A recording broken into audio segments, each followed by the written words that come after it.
Agora a gente vai a mais uma entrevista e o Jornal da Rede Alesp fala agora com Sheila Ventura, que ela é coordenadora legal da Associação Pró-Falcêmicos, e vamos falar sobre anemia falciforme. Bom dia, Sheila. Seja bem-vinda ao Jornal da Rede Alesp.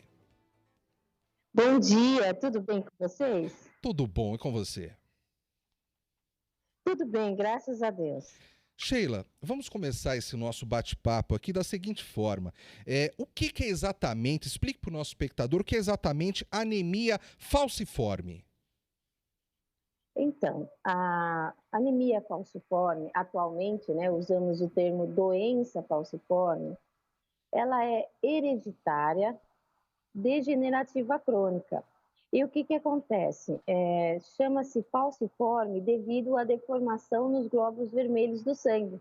Daí o nome, porque o que acontece? As nossas hemácias normais, elas são redondinhas, né? A gente até fala que parece aquela balinha soft, que ela é redondinha, amassadinha no meio e maleável, consegue circular pelos vasos sanguíneos, levando oxigênio para todos os órgãos.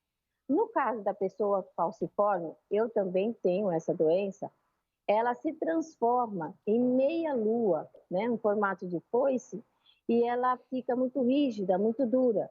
Então, acaba entupindo os vasos sanguíneos e ali não recebemos oxigenação suficiente. E o primeiro sintomas disso, a reação disso, são dores nas articulações, principalmente nos pés, nas mãos, né? Então, muitas vezes o movimento de abrir e fechar a mão, andar, fica muito dificultoso, né? E o que acontece? A doença falciforme, ela não tem cura. É diferente de uma anemia normal, uma anemia carencial, falta de ferro, né? Quando você acaba não se alimentando corretamente, fica com aquela falta de ferro, você toma sulfato ferroso, complexo B, alimentação rica em ferro, né? E você se cura dela. No caso da doença falciforme, não. É uma doença que nascemos com ela, não tem cura até o momento, tem a expectativa do transplante de medula óssea, né? Mas ainda há várias restrições, nem todos têm acesso ao transplante, porque a medula só pode ser doada de irmão para irmão. E o que acontece? Mas tem controle, né? O especialista nessa doença é o hematologista. Não sei se vocês conseguiram me entender um pouco. Sim, bom dia, Fernanda. Obrigada mais uma vez por estar participando aqui do Jornal da Rede Alesp. Ô, Fernanda, você sabe Sheila. nos dizer... Sheila, desculpa, eu olhei aqui, desculpa. Isso. Desculpa, Sheila. Você sabe nos dizer o número de pessoas que sofrem hoje com essa doença aqui no Brasil? Sim, no Brasil, olha, a grande preocupação são as pessoas que nascem com o gene dessa doença. Ela carrega o gene, mas não se manifesta. Então, a cada 35 paulistanos, um pode nascer com o gene alterado, né? Com essas hemácias e não ter sintomas nenhum, só descobrir quando casa com alguém que tem esse mesmo gene. E a cada 3.500 crianças, uma nasce com a doença, tem os sintomas, precisa fazer o tratamento, né? E aqui no Brasil, nós ainda não temos um número correto, porque ainda não temos um banco de dados único, que sempre exigimos do Ministério da Saúde, da Secretaria Estadual de Saúde. Mas somos em torno de, aqui no Brasil, 10 milhões de pessoas. Ô Sheila, eu tenho aqui a informação que essa doença é mais comum entre negros e miscigenados. Isso é verdade? Por que isso ocorre? Então, a doença é tendência maior na população negra, porque ela surgiu na África, no continente africano, e devido a uma mutação genética. O que aconteceu? Havia um continente que os habitantes estavam morrendo de malária. E aí o organismo deles começaram a criar células de defesa, que são as células em forma de S, né, em forma de foice, surgindo os primeiros traços falciformes. Aquelas pessoas que carregam o gene, como eu falei, e não tem sintomas nenhum. Mas com a história do nosso Brasil, né, os negros vieram dos navios negreiros, não vieram só para o Brasil, foram também para outros continentes, e a mistura entre negros e portugueses, indígenas, né, foram surgindo as miscigenações. E hoje, aqui no Brasil, né, a mistura é muito grande, negro com japonês, com alemão, com holandês, né? A nossa mistura aqui no Brasil é grande. Então, qualquer pessoa pode ter. Nós temos famílias, né, mães dos olhos claros, né, família de Nicei, que também tem a doença falciforme. E aí a nossa grande luta é também quebrar esse estigma. Por quê? Por mais que, né, a gente fala que não tem preconceito, não tem discriminação, infelizmente a doença falciforme, ela sofre muito preconceito e discriminação. Para vocês terem ideia, o primeiro caso surgiu em 1910. 20, nós já estamos no século 21 e ainda é uma doença desconhecida na população e é uma doença mais antiga e mais comum. Então, muitas doenças, patologias que vieram depois já tem programa formado, tem um conhecimento, tem a linha de cuidado toda formada. A doença, nós avançamos muito nessa questão, mas ainda tem muito a caminhar. Ô Sheila, vem uma pergunta aqui pra gente, para você poder estar dando a sua opinião, que uma criança de 11 anos, ela tem essa anemia falciforme e já sofreu 2 AVCs. A pergunta seria, a mãe pensa num transplante de medula. O que você pensa sobre esse tipo de desespero da mãe de transplantar uma medula? É viável? Vai conseguir, assim, ajudar nesse momento que a criança está passando?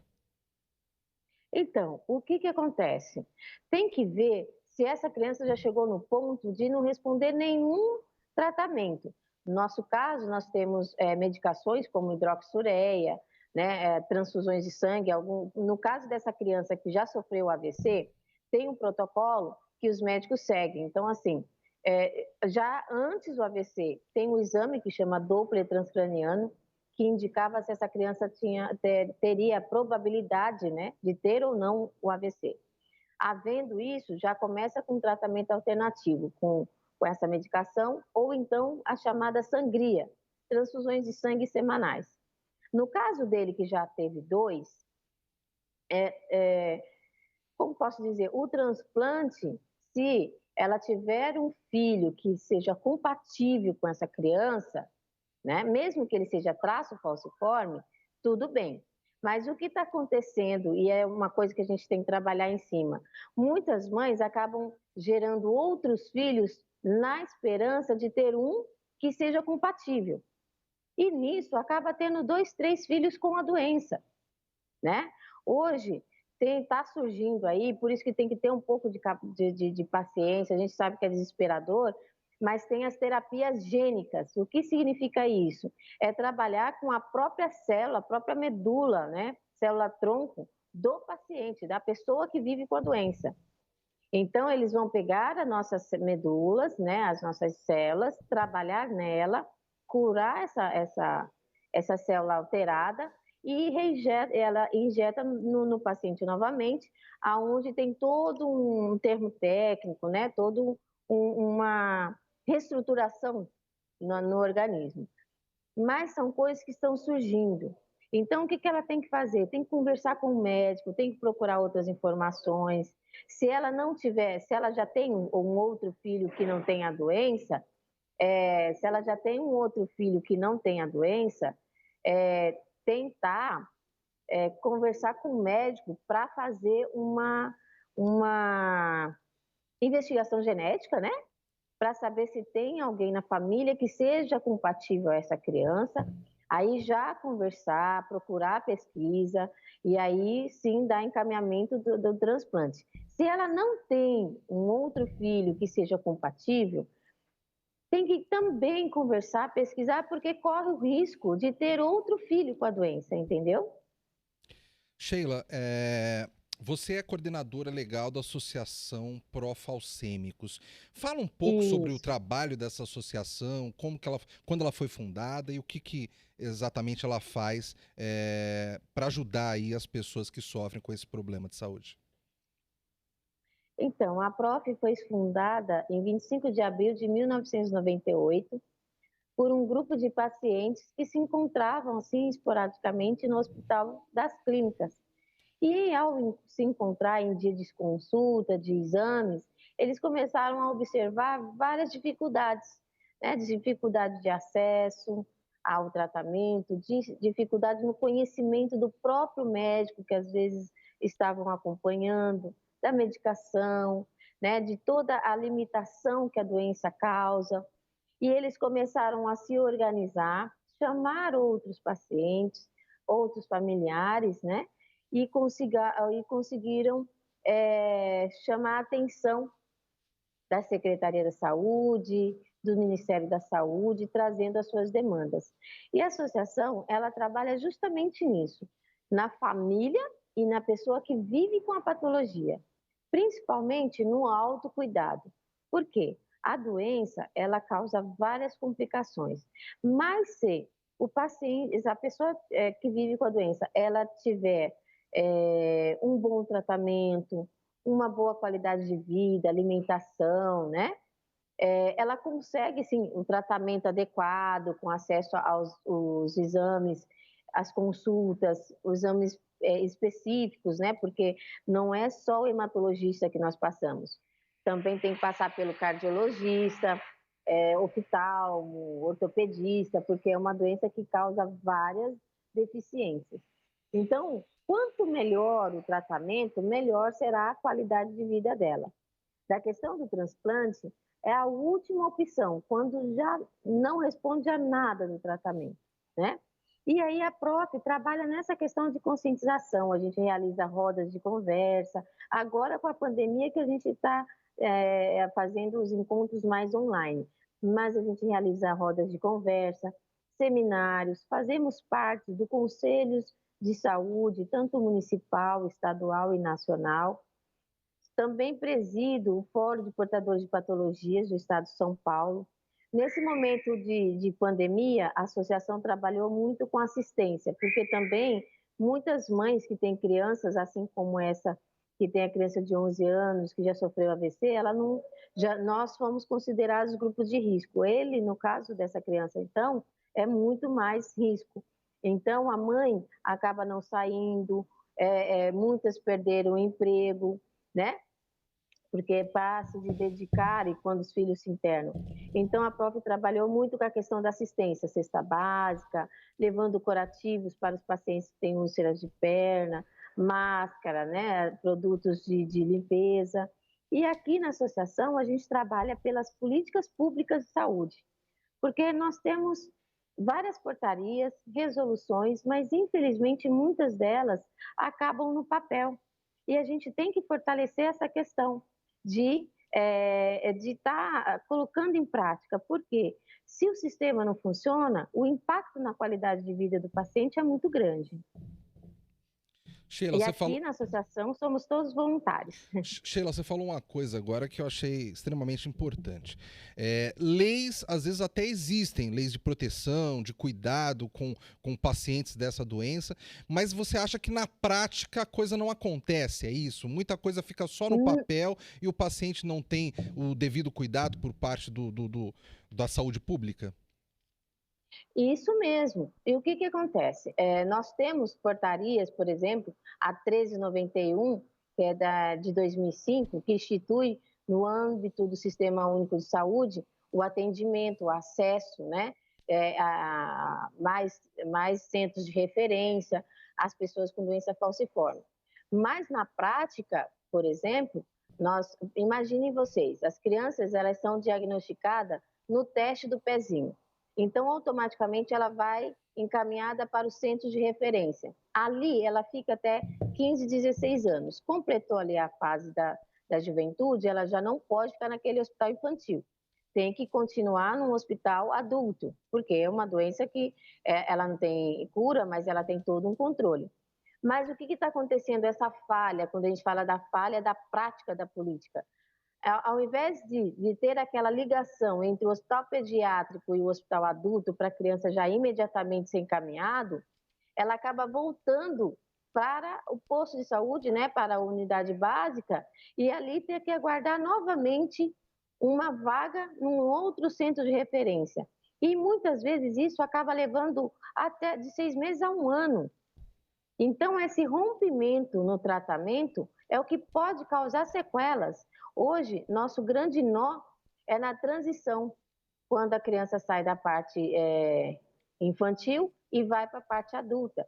As crianças, elas estão muito bem cobertas, mas quando ela entra na fase adulta, que já são outras situações, né, ela já não tem todo um respaldo. Então, para você ter uma ideia, em dia 23 de junho de 2010, a PROF realizou uma audiência pública, aí na Assembleia Legislativa. E nós conseguimos, a nossa luta era pelo Programa Nacional de Atenção Integral à Doença Falciforme. Nós conseguimos, através da audiência pública, ela acabou, saiu de uma portaria, foi para uma resolução, né? E ali, essa resolução, ela é muito completa, aonde fala da construção de 22 centros de referência, 8 centros de referência no município, né? O autocuidado, a linha de cuidado, então toda uma estrutura para amparar as pessoas com doença falciforme. Hoje nós temos, sim, vários centros de referência. Se eu não me engano, estamos em torno de 11 centros de referência, mais ou menos esse é o número que eu não me recordo, porque alguns centros de referência também, devido como posso dizer, a desconstrução do SUS, muitos centros de referência estão sucateados, né? Então, alguns já até fecharam para receber casos novos. Então, as pessoas acabam indo para um AME, uma AMA, para dar continuidade no tratamento. Então, o que acontece? Essa resolução, ela tem que virar uma lei. Ela tem que virar uma lei. Porque, muitas vezes, as políticas, né, as portarias, ela fica ali aquém. Se entrar, por exemplo, um partido que acha que não é importante implantar um programa de saúde, né, e priorizar outra coisa, pode cair. Agora, a partir do momento que vira uma lei, não. Então, nós tivemos, para você ter uma ideia, o impacto da questão, até em 2004, nós tínhamos direito à isenção tarifária, né? Muitos pacientes levam a questão de deficiência física, necroses ósseas, no meu caso, a doença afeta mais a minha parte óssea, e a gente precisa fazer a manutenção da vida, que é assim que a gente fala, porque cada consulta, cada exame, cada medicação que a pessoa tem acesso é uma manutenção da vida. A partir do momento que eu não consigo ter acesso a isso, a doença pode me limitar muito. E aí, em 2004, nós acabamos perdendo essa isenção tarifária justamente pelo pensamento, pelo entendimento errôneo daquela comissão da SP-Trans que entendeu que uma anemia, uma simples anemia, não precisava de isenção tarifária.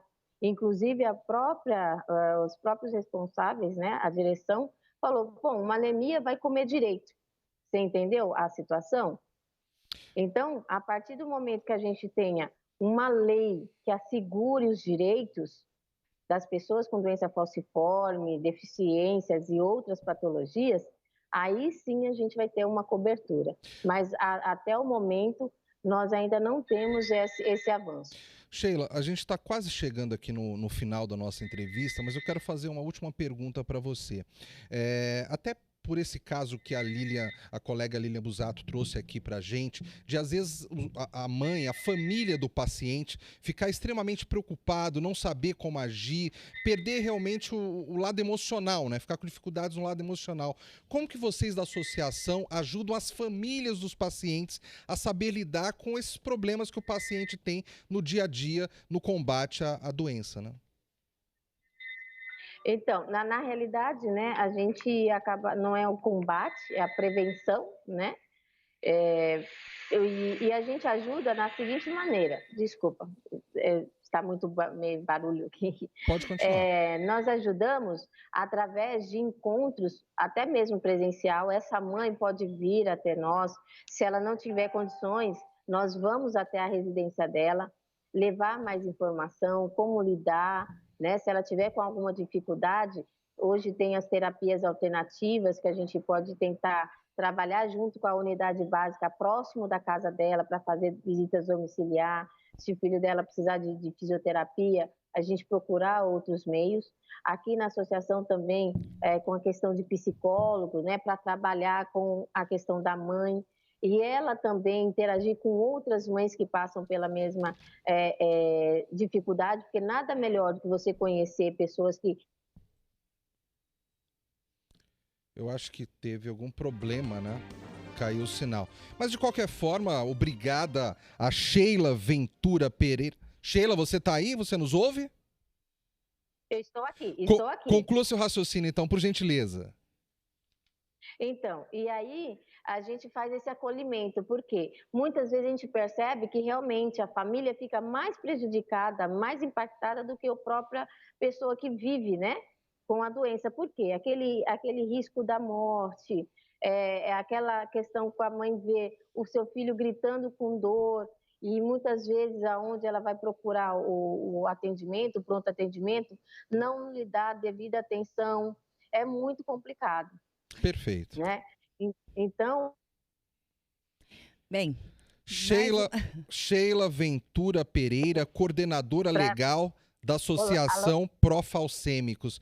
Sheila, muito obrigado pela sua participação aqui no Jornal da Rede Alesp, viu?